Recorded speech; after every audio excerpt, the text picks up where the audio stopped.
Good morning guys! For today's video, kung isa rin kayo sa mga nagtataka nang ibigin ko siya, charot, hindi yun. Yan o, pa-extra man natin yung ano ni mother, kusol. Kusol yung tawag dyan guys. So ito ay lagundi ni father na tanim. So kung isa kayo sa mga nakaka-curious kung anong dati, kasi ako isa rin ako sa mga nagtatanong kung anong kasing puno. Ito o, yan o, yarn. Yan. O, diba? Dahil isa rin ako sa mga nagtataka dati kung anong kasing puno ito siya. Ngayon, alam ko na guys. Ayan o. Yan. O, diba? Nakikita niyo yan? Isa rin ba kayo sa mga ano dati kung anong tawag dyan? Kasi isa ako sa mga nabiktima niyan. Nagtataka ako sa wow, anong kasing puno yun? Tapos nakaka-curious din ako kung anong lasa ng kanyang ano, ng kanyang bunga. So, ayan po, yan siya. O, tinatawag daw to siya na miracle fruit. Yan. Miracle fruit daw yung tawag yan. Tayan nyo saya yung isa o nalaglag pa. So, nakatry kami nito guys, nung nandun kami sa Puerto. Kila mami. So, together with Tita Tangtang and mama and then si B-boy. So, ang ginawa namin dyan guys, yan yung, ayan yung bunga na yan. O, yan. Nakikita nyo, nakikita nyo na halaga nyo. Charot. Ayan o, yan.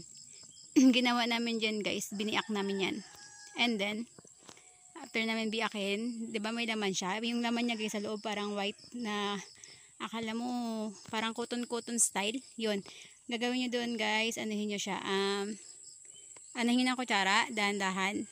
Yung maninipis para syempre magkasya siya sa kaldero, and then ang ginawa doon nila guys, nilaga nila. Pagkatapos nilalagain, 'yun, yung sabaw niya. Yung sabaw niya nga, tama, sabaw.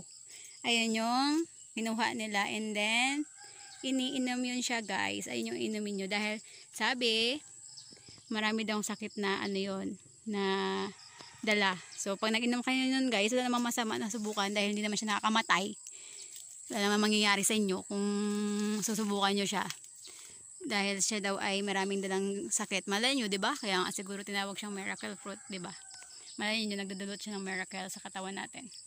Na yung mga karamdaman natin dyan sa katawan, eh, mawala-wala, diba?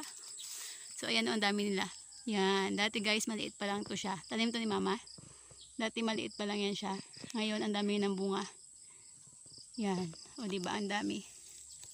Yan. Dito lang to siya guys sa ano namin. Sa likod ng bahay namin yan o. Yan. Sa likod lang siya ng bahay. Lapit lang siya. Tapos ito guys, i-extra natin guys. Tingnan nyo yung tanim ni Papa. Nakalabasa yan o. Yan. Nasa taas siya ng lagundi. Grabe to siya guys. Sabi ni Papa, wag daw muna namin siyang anuhin. Lutuin, kainin. Kasi nga, yan o. I-enjoy niya daw muna yung pagsabit-sabit niya dyan sa taas. Matanda na siya guys o. Pwede na to siya pang similya. Pang tanim. Sabi ni Papa, sa sunod na daw namin siya anuhin. Gulayin. Naku, may moment of truth. Panahon ng ano sa kanya. Oh my goodness. Nakakatakot yun. Oh, yan o. Oh, diba? Ang lupets. Oh, yun na. Oh, yan. Diba? Ang buyag-buyag ng puno ng miracle fruits. Ito pa nga guys, oh. Meron pang guyabano. Dikit-dikit sila dito guys. Ito pa, oh. Hindi ko alam kung suwa ba to or I think suwa. Yan. Diba? Ang astig. Oh. Astig. May mais pa dito na extra. Oh.